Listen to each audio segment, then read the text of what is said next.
오늘 우리에게 주시는 하나님의 말씀은 전도서예요. 전도서 9장 4절에서 10절까지입니다. 전도서 9장 4절에서 10절까지 우리 교독하고 마지막 절 같이 읽겠습니다. 제가 먼저 읽을게요. 모든 산자들 중에 들어있는 자에게는 누구나 소망이 있음은 산 개가 죽은 사자보다 낫기 때문이니라. 산자들은 죽을 줄을 아는데 죽은 자들은 아무것도 모르며 그들이 나시는 상을 받지 못하는 것은 그들의 이름이 잊어버린 바 됨이니라. 그들의 사랑과 미움과 시기도 없어진 지 오래이니 해 아래에서 행하는 모든 일 중에서 그들에게 돌아갈 몫은 영원히 없느니라. 너는 가서 기쁨으로 내 음식물을 먹고 즐거운 마음으로 내 포도주를 마실지어다. 이는 하나님이 내게 하는 일들이 벌써 기쁘게 받으셨음이니라. 내 의복을 항상 희게 하며 내 머리에 향 기름을 그치지 아니하도록 할지니라. 내 헛된 해 아래에서 내게 주신 모든 헛된 날에 내가 사랑하는 아내와 함께 즐겁게 살지어다. 그것이 내가 평생의 해 아래에서 수고하고 얻은 내 몫인. 함께 읽겠습니다. 내 손이 이를 얻는 대로 힘을 다하여 할지어다. 내가 들어갈 수월에는 일도 없고 계획도 없고 지식도 없고 지혜도 없음이니라. 아멘. 예전에 어떤 기계를 사서 잘 썼어요. 근데 그 기계를 생각보다 오랜 기간 잘 썼어요. 그리고 이제 기계를 바꿀 때가 되니까 그때 이제 우연히 이제 진짜 정말 기계 참 잘 썼어요. 우연히 그 기계에 대한 기능을 알게 됐는데 몰랐던 좋은 기능이 있었던 거를 거의 망가질 때쯤에 알게 된 거예요. 너무 아까웠어요. 너무 아까웠어요. 이럴 줄 알았으면 진작 알았으면 더 잘 활용할 수 있었을 텐데 왜 그걸 몰랐을까? 저도 그때는 상남자여서 설명서를 안 보고 그냥 보이는 대로만 썼기 때문에 뭐 설명서 필요 없어. 자, 이런 뭐 자만감이 좀 있었던 것 같아요. 그 새로운 기능이 있는 걸 전혀 모르고 인터넷을 보고 알게 되고, 야, 이런 좋은 기능이 있었구나. 근데 그러면서 한 가지 또 생각해 봤습니다. 하나님께서 우리에게도 좋은 환경과 기회를 주셨는데 혹시 여러분 그 좋은 기능을 못 쓰고 있지 않은가요? 혹시 그런 게 있지 않을까요? 그렇죠. 그럴 수도 있어요. 우리한테 모든 걸 주셨는데 여기까지 설명서 안 보시는 상남자들은 뭐 여기까지 자기가 원하는 딱 그까지만 사셨겠죠. 뭔가 특별한 거를 주셨는데 우리가 안 사용하면 좀 아깝지 않습니까? 하나님께서 특별히 지혜를 준 솔로몬에게 어떻게 말씀하셨는지 찾아봤어요. 오늘 전도서는 솔로몬이 쓴 책이에요. 그래서 오늘의 구절을 선택하게 됐습니다. 하나님께서 우리에게 주신 세상 사는 법을 통해서 하나님 앞에서 몰라서 못했어요. 이런 거가 아니라 내가 알지 못하는 하나님께서 생각지도 않았던 하나님께서 정립해 놓은 그 쿠폰까지 무료 쿠폰까지 우리가 쓰는 그런 삶이 되었으면 좋겠다라는 생각에 오늘의 말씀을 결정하게 됩니다. 자, 뭔가 특별한 거 한번 무엇을 주셨는지 한번 알아봤으면 좋겠어요. 가장 먼저는 오늘 말씀에 따르면 소망을 주셨다는 거예요. 너무 식상한가요? 소망은 뭐죠? 꿈, 비전, 계획들을 말하는 거예요. 오늘 말씀에 보면은 살아있는 개가 죽은 사자보다 낫대요. 죽으면 소용없다는 거예요. 오늘 4절에서 6절의 말씀이 전부 그런 내용이에요. 모든 산자 중에 들어있는 자에게는 누구나 소망이 있음은 산 개가 죽은 사자보다 낫기 때문이다. 살아있는 생명한테만 소망을 주십니다. 살아있는 사람한테만 소망을 주시는 거예요. 소망이 없으면 죽은 자입니다.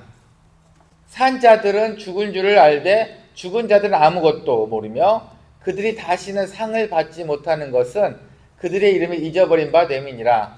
그들의 사랑과 미움과 시기도 없어진 지 오래이니 해 아래에서 행하는 모든 일 중에서 그들에게 돌아갈 몫은 영원히 없느니라. 아무것도 없고 그냥 끝이라는 거예요. 살아있는 사람한테만 소망이 있고 비전이 있다는 겁니다. 죽으면은 아무것도 없다는 거죠. 소망, 비전, 계획, 이거는 가지고만 있어도 살아있다는 증거가 되는 겁니다. 이제 마당교회 애들한테 이제 꿈을 물어봐요. 종종 아이들한테 도대체 뭘 하고 살고 싶니라고 꿈을 물어보면은 상당수 애들이 요리사가 되고 싶대요. 그런데 많은 이야기를 하다가 어떤 아이가 이렇게 얘기를 했어요. 혼자 유독 다른 대답을 했어요. 처음에 말을 안 했어요. 그래서 뭐 없나 보다 싶었는데 그게 아니고 쑥스러워서 말을 못한 거예요. 자기는 경찰관이 되고 싶대요. 다른 애들하고 꿈이 좀 달랐어요. 요거는 도와줄 수 있겠다 싶었어요. 다른 애들이 주방장 되고 요리사 되고 싶은 건 다른 엉뚱한 꿍꿍이가 있는 거고 이 아이는 정말 되고 싶었나 봐요. 딱 그 느낌을 받았을 때 도와주고 싶다라는 생각이 확 들었어요. 우리도 마찬가지예요. 하나님께서 늘 비전과 꿈을 가지라고 얘기를 합니다. 가지시나요? 2026년에 비전과 꿈이 뭔가요? 있으신가요? 마당교회에서 사는데 없어요. 연말 되면 제가 똑같은 설교를 해요. 아예 본문도 안 바꿉니다. 내년을 준비하고 계획하자. 이거를 설교가 똑같이 해요. 꿈이 없어요. 마당교회 가보시면 이제 문찬주 선교사님도 아시겠지만 그 지역은 할머니들이 앉아있는 길은 거기 늘 앉아 계세요. 그냥 360일 거기 앉아 계세요. 일이 없어요. 꿈도 비전도 없어요. 그냥 거기 앉아 계세요. 거기. 그 할머니가 안 나오면 아픈 거예요. 그냥 단순한 이유예요. 꿈과 비전이 아무것도 없어요. 죽은 자입니다. 살아있어도 비전과 꿈이 없으면 죽은 자입니다. 가끔 가다가 그 생각도 해봅니다. 마당교회 성도들은 이제 다음에 꿈과 비전이 생겼는데 그게 뭐냐면 다음 2026년에 성탄절을 기다리고 있어요. 2025년에 받은 그 은혜 이제 없어요. 이제 2026년에 받을 다음에는 크리스마스 선물이 뭐가 올까 1년 뒤를 바라보고 있습니다. 참 좀 씁쓸하죠. 우리는 그들보다 좀 생활이 좀 낫잖아요. 생활이. 그러면 우리는 조금만 더 비전과 계획을 있게 살면 안 될까요? 갖고 있는 것만으로도 도와주고 싶단 말이에요. 어떤 애가 와서 나 경찰관 되고 싶어요. 모르겠어요. 걔가 성적이 얼마나 좋은지 어떤 과정을 거쳐야 되는지 모르겠는데 꿈을 갖고 있다는 것만으로도 도와주고 싶더라고요. 자, 2026년 우리도 한번 꿈을 가져봅시다. 작은 소망이라도 가져보는 것이 어떨까요? 그냥 소망 없이 똑같은 자리에 앉아있는 것보다 그건 차라리 죽었다고 표현하는 게 맞을 것 같습니다. 작아도 괜찮습니다. 꿈을 갖고 비전을 갖고 계시다면 하나님께서 한 번 더 우리를 쳐다보신다는 겁니다. 제가 그 아이를 쳐다보는 것처럼 한 번 더 물어보게 될 겁니다. 제가 그 아이한테 물어보는 것처럼 제가 하나님께 한 번 더 여러분한테 제시를 하실 거예요. 더 좋은 거를 제가 그 아이한테 대학을 제시했던 것처럼 꿈은 가지고 있어도 됩니다. 하나님께서 우리한테 정말 이 세상 살면서 주시고 싶은 꿀팁 중에 하나가 비전입니다. 꿈입니다. 소망입니다. 두 번째로 하나님께서 우리에게 주신 내용은요. 세상을 누릴 수 있는 기회를 주셨어요. 이 말도 조금 오해 없이 들으셨으면 좋겠어요. 이 부분은 조금 살살 위험했던 부분인 것 같아요. 7절에서 9절까지 너는 가서 기쁨으로 내 음식물을 먹고 즐거운 마음으로 내 포도주를 마실지어다. 이는 하나님이 내가 하는 일들을 벌써 기쁘게 받으셨음이니라. 네가 하는 음식을 먹고 즐겁게 사시래요. 괜찮대요. 내 의복을 항상 희게 하며 내 머리에 향 기름을 그치지 않도록 할지니라. 옷을 항상 예쁘게 입으시래요. 괜찮대요. 향기가 멈추 향수도 좀 뿌리래요. 괜찮대요. 내 헛된 평생의 모든 날 곧 하나님의 해 아래에서 내게 주신 모든 헛된 날에 내가 사랑하는 아내와 함께 즐겁게 살지어다. 그것이 내가 평생의 해 아래에서 수고하고 얻은 내 몫이니라. 행복한 사람을 사서두고 괜찮대요. 이런 축복을 주셨어요. 이게 좀 한번 어떻게 보면은 하나님께서 우리한테 주신 축복인데 우리가 사용하지 않는 티켓이 아닌가라는 생각도 듭니다. 그렇다고 제가 여기서 조심스럽게 말씀드리는 그 부분이 뭐였냐면 밤마다 모여서 술 마시라 이거는 아니에요. 이 선은 아니고 하지만 우리도 즐길 수 있는 선에 있어서는 즐기는 건 전혀 문제가 없다는 겁니다. 분명한 것은 하나님께서 우리 삶에서 즐길 수 있도록 허락하셨다는 거예요. 우리의 행위를 기쁘게 받으셨다라는 겁니다. 7절에 내가 하는 일들이 벌써 기쁘게 받으셨음이니라. 이게 사실은 참 해석이 참 난하고 어려운 구절 중에 하나예요. 하지만 공통적인 부분이 하나 있습니다. 무슨 내용이냐면 이걸 이렇게 해석하시면 될 것 같아요. 우리의 삶을 네가 태어나서 그 삶을 허락하고 인정하셨다는 거예요. 네가 그렇게 살아도 된다는 거예요. 조금은 자유를 주셨다는 겁니다. 여기에서 이거는 공로나 업적이나 완벽한 신앙생활을 통해서 얻는 게 아니에요. 그냥 주신 선물이에요. 얼마나 아름답습니까? 그죠? 어느 누구한테 물어봐도, 남아공 사시다 어느 외국을 갔다 오신 분한테 물어봐도 케이프타운이 제일 예쁘답니다. 참 얼마나 좋습니까? 예? 저희 집에서 그 선교지까지 가는 그 프랑스 넘어가는 그 길, 정말 와이너리가 빽빽하게 있는데 얼마나 아름답습니까? 한 번도 들어가 보진 않았지만 예, 누리셔도 된다는 거예요. 죄책감 가지실 필요는 없어요. 제가 어릴 적에 그런 신앙생활을 하기는 했었어요. 뭐만 해도 혼났던 시절이 있었어요. 뭐만 꽃만 달아도 혼났던 시절이 있었고, 강대상에 꽃이 있어도 혼났던 시절이 있었고, 이거는 좀 아닌 것 같아요. 그런 모습이 혹시 지금의 기독교를 좀 더 힘들게 만든 게 아닌가라는 생각도 들기는 합니다. 소망, 꿈, 비전을 이루기에 세상을 누리는 것은 아주 중요한 하나님의 선물입니다. 첫 번째 소망을 주셨다고 하셨죠. 이 소망을 이루기에 두 번째 이 즐기라고 하셨죠. 반드시 필요합니다. 꿈을 이루기 위해 즐기는 것 반드시 필요합니다. 제 얘기 한번 들어보세요. 초등학교 전도사 시절, 초등부 전도사 시절을 했던 시절이에요. 그러니까 결혼도 안 하고 정말 저도 정말 20대, 30대 초 퍼릇퍼릇 정말 그랬던 시절, 전도사 처음 시작했던 시절이에요. 제 초등학교를 맡고 있었는데 무슨 행사를 하게 됐어요. 그래서 테이블을 놓고 그때 당시 숟가락이랑 이런 걸 놓기로 이게 하기로 했었어요. 근데 6학년짜리 여자애가 오더니 저는 처음 봤어요. 지금이야 우리 밥 먹을 때 수건 매번 이렇게 휴지 접어서 놓고 이렇게 하는데 그때는 아무도 안 그랬던 시절이에요. 정말 아무도 안 그랬던 시절이에요. 근데 그 여자애는 휴지를 나름 예쁘게 접어서 숟가락을 쭉 놓은 거예요. 너무 예뻤어요. 너무 신기했어요. 그 모습이 신기했어요. 그러니까 저는 그 상황에서 걔한테 물어볼 수밖에 없었어요. 너 이러고 어떻게 알아? 근데 자기는 어머니하고 아버지하고 외국 여행을 갔었대요. 그때. 그리고 레스토랑을 들어갔는데 이렇게 노는 걸 보고 나서 너무 좋아서 자기도 이걸 하기 시작했다는 거예요. 야, 그렇게 또 생활에 작은 거지만 배우게 되는구나. 외국 가서 그냥 흥청망청 놀고 올 줄 알았더니 그 아이의 생활 수준이 조금 더 높아졌구나라는 걸 느꼈어요. 그래서 또 물어봤어요. 그 애한테. 그래서 너는 나중에 커서 뭐가 되고 싶어? 라고 물어봤더니 어려운 단어로 한국말은 아니었어요. 뭐가 되고 싶대요. 그래서 전도사 때 자존심도 있고 좀 그래가지고 아는 척을 했어요. 그래 그거 좋은 거지. 그래 아우 넌 될 거야 이렇게 얘기했어요. 근데 지금 생각해 보니까 걔가 말한 그 단어가 파티쉐 같아요. 파티쉐. 그때 당시 파티쉐라는 단어가 막 이제 막 아는 사람만 아는 그런 시절의 시절이었거든요. 김삼순이 뭐 드라마 할 때 뭐 파티쉐라는 말 잠깐 그 시절 아는 사람만 아는 그 단어. 지금 생각해 보니까 그 단어 걔가 말했던 게 나는 파티쉐가 되고 싶어요라고 이야기했던 것 같아요. 저는 뭐 일단은 아는 척은 했습니다만 이게 20, 30년 지나니까 생각이 나네요. 어떠세요? 좀 나쁘지 않은 것 같아요. 자기를 성장시키기에는 우리가 꿈이 있다면 그것을 위해서 누르기 위해 뭔가 한다는 것은 절대로 소비가 아닙니다. 누리는 것은 소비라고 생각하시면 안 돼요. 배움의 단계일 수도 있어요. 그 초등학교 때 이런 일도 있었어요. 남자애 하나 4학년짜리 남자애가 있었는데 이 녀석이 컴퓨터를 저보다 훨씬 많이 하는 거예요.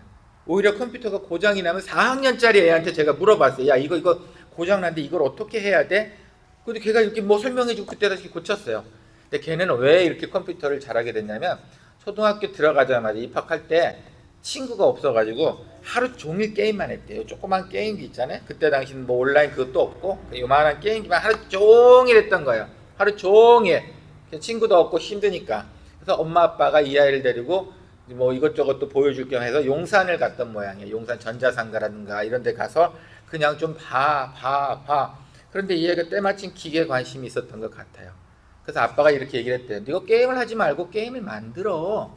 이렇게 얘기를 하셨대요. 그래서 초등학교 1학년짜리가 코딩을 시작한 거예요. 그때 당시. 코딩이란 말도 최근에나 들어서 알겠지. 그전에는 코딩이란 말도 몰랐어요. 그냥 게임 만든다는 것만 그 단어만 생각했지. 그랬더니 4학년쯤 돼서는 이미 제가 갖고 있는 노트북보다 훨씬 좋은 노트북을 갖고서 아주 원활하게 드르륵 그리고 엄마 아빠가 힘들더라도 뭐 한국에서 뭐 아는 사람은 잘 찾아가잖아요. 무슨 박람회니 전시회니 이런 거 뭐 컴퓨터 기계죠. 이 아이를 데리고 매번 그냥 간대요. 놀러 가다시피 넉넉한 집도 아니었었는데 지금 이 아이 뭐 하나 저도 궁금해요. 어쨌든 이 아이는 자기의 비전과 꿈이 생긴 것 같아요. 놀면서도 생기네요. 잠깐 우리가 생각하듯이 그냥 노는 거는 그냥 뭔가 끊고 이게 아닌가 봐요. 하나님께서 역사하실 때는 우리가 쉬는 시간에도 그곳에 함께 계신다는 거예요. 우리가 쉬고 좀 릴렉스 할 때도 함께 계신다는 거예요. 그 시간조차도 아까워하실 필요는 없는 것 같아요. 세상의 즐거움을 누릴 수 있는 사람은 하나님과도 즐거움을 누릴 수 있습니다. 그거를 좀 기억하셨으면 좋겠어요. 세상에 내 태어나서 내 입으로 사랑해라고 말을 해본 사람은 하나님한테도 사랑합니다라는 얘기가 자연스럽게 나옵니다. 못 먹어본 사람한테는 그럴 기회가 없는 거예요. 아까 마당교회 아이들이 꿈이 요리사가 되는 게, 셰프가 되는 게 꿈이라 그랬잖아요. 이 아이들 데리고 저희도 이제 교회 행사할 때, 최근에 크리스마스 행사 때문에 종종 모여가지고 교회 안에서 뭐 음식도 막 이것저것 해주고 그랬어요. 그럼요, 저번에 한번 말씀드린 것 같네요. 이 아이들의 음식 예절은 정말 꽝이에요. 음식 예절이라는 게 없어요. 최근에 또 물어봤어요. 이 아이한테 물어봤죠. 저희 아이 이제 하나한테 물어봤어요. 이 아이는 태어나서 음식을 엄마 아빠랑 한 테이블에서 먹어본 적이 단 한 번도 없대요. 단 한 번도 없대요. 그냥 냄비 하나 끓여가지고 국그릇 갖고 밥그릇 갖고 하나 퍼주면 알아서 먹든 말든, 그걸로 사라지든 말든 그걸로 끝인 거예요.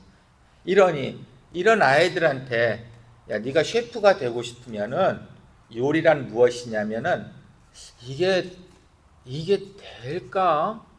하다못해 궁금해서 저는 이 아이들을 데리고 고급 레스토랑도 한번 가봤으면 좋겠다라는 생각도 들어요. 아니 뭐 해본 게 있어야 셰프가 될 거 아니에요. 본 게 있어야 셰프가 될 거 아니에요.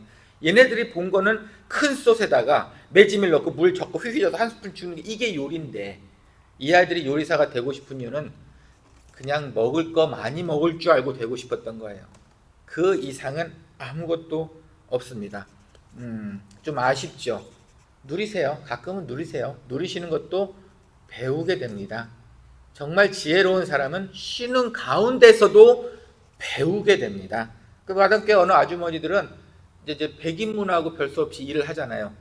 그럼 옷이 달라요. 옷이 달라. 입고 오는 옷이 예뻐요. 백인문화예요. 그런데 백인문화에서 일을 못 하시는 분들은 옷이 달라요. 교회 오실 때 보면은 옷이 달라요.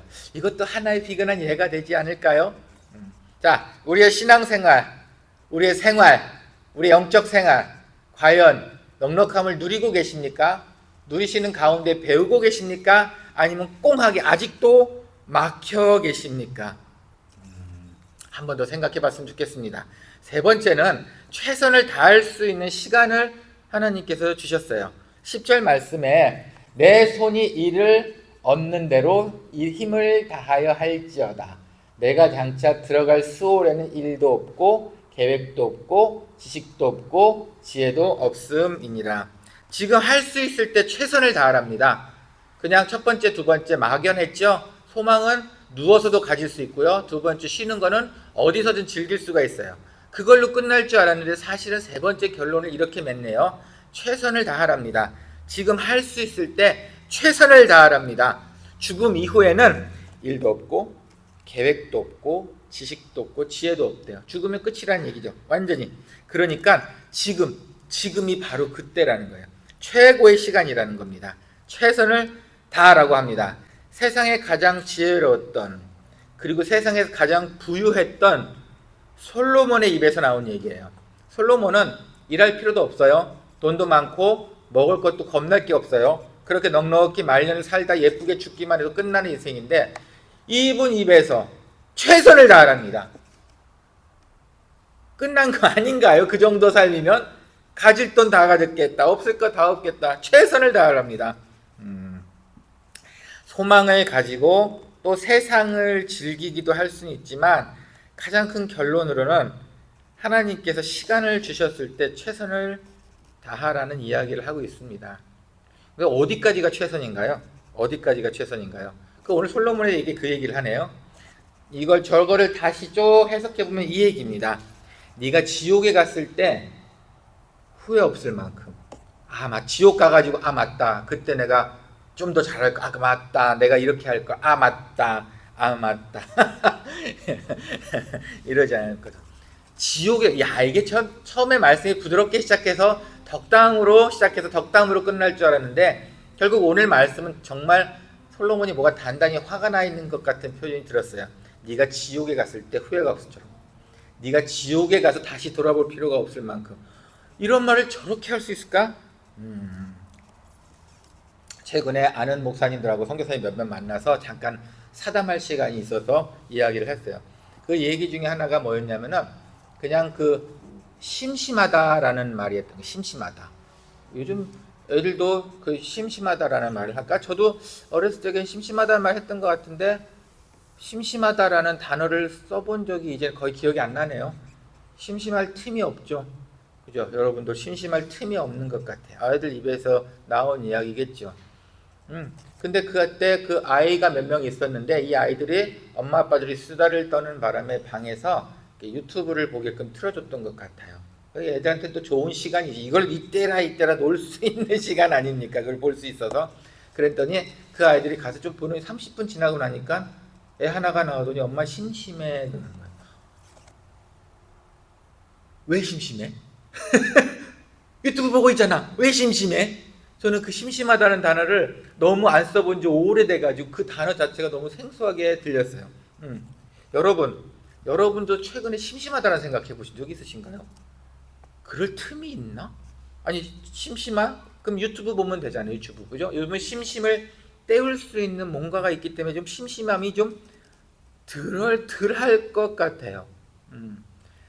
하지만 저는 이런 생각을 했습니다. 만약에 우리 입에서 우리 마음에서 심심하다라는 얘기가 나온다면 그건 최선의 삶을 살고 있지 않다는 뜻인 것 같아요. 저만 그럴까요? 심심하실 틈이 있으실까요? 정말 최선을 다해서 사신다면은 최선이라고 하는 것은 사실은 양이 아니에요.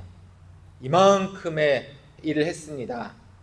이만큼의 긴 시간을 일을 했습니다. 이게 아니에요. 최선이라고 하는 건 질이에요. 네가 그래요. 9시간을 일을 했는데 네가 해놓은 게 정말 뭐야? 금과 같은 옷과 같은 한 방울을 만들어낸 거야? 아니면 모래만 9시간 내내 집어던지다 온 거야? 하나님께서 여러분들한테 무조건 일만 하라고 말씀하시진 않습니다. 무조건 신앙생활만 하라고 말씀하시진 않아요. 이거는 양이에요. 하지만 하나님께서 여러분들한테 원하는 것은 단 1분 1초라도 신실하게 살기를 원하신다는 겁니다. 단 1분 1초라도 하나님 보기에 아름다운 삶을 살기를 원하신다는 거예요. 하나님께서는 우리에게 열심히 최선을 다하라고 말씀하신 그 배경에는 네가 움직이는 그 길에 나도 함께 갈 거야 라는 뜻입니다. 네가 무엇을 하든지 네가 무슨 계획이 있든지 네가 뭘 하든지 네가 움직일 거라면은 나도 너와 함께 갈 거야 라는 뜻이에요. 움직임이 없고 가만히 있고 머리 계획만 세우고 그냥 가만히만 있으면 절대 하나님 함께 안 움직여 주십니다. 기적을 맛보시고 싶으시다고요? 이적을 보고 싶으시다고요? 움직이셔야 하나님이 함께 움직이십니다. 가만히 있을 때는 움직이지 않으십니다. 자, 2025년 한번 잘 돌이켜 봅시다. 어떠셨어요? 양적으로 질적으로 성장하셨나요? 2026년 자 이제 무슨 생각을 가지셔야 될까요?